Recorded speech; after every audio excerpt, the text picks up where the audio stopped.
سعودی محکمہ passport and immigration نے کہا ہے کہ غیر ملکی اقامہ ہولڈرز جو بیرون مملکت جا چکے ہیں اور کورونا وبا کی وجہ سے عائد سفری پابندیوں سے متاثر ہیں، ان کی مملکت میں براہ راست واپسی کورونا ویکسینیشن کی دونوں خوراکوں سے مشروط ہے۔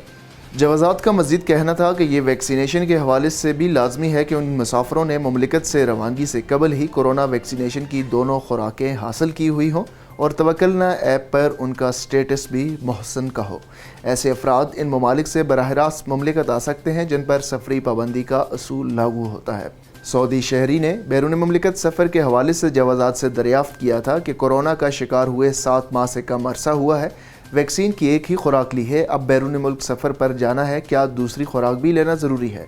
جوازات کی جانب سے سوال کے جواب میں کہا گیا ہے کہ سعودی شہریوں کے لیے مملکت سے باہر سفر کرنے کے حوالے سے ویکسین کی دونوں خوراکیں لینا لازمی ہے، تاہم اس کے لیے کچھ شرائط کو مد نظر رکھا جائے گا جن میں مستثنیٰ زمروں کو بیان کیا گیا ہے۔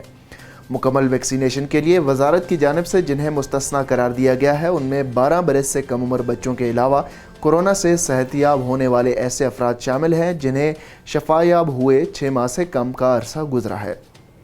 کورونا سے صحت یابی کے بعد ویکسین کی پہلی خوراک لینے والے بھی بیرون ملک سفر کر سکتے ہیں۔ ایسے افراد کو مملکت سے باہر جانے کے لیے ویکسین کی دونوں خوراکیں لینا ضروری نہیں۔ اس خبر کی تفصیل اور مزید خبروں کے لیے آپ وزٹ کر سکتے ہیں ہماری ویب سائٹ urdunews.com۔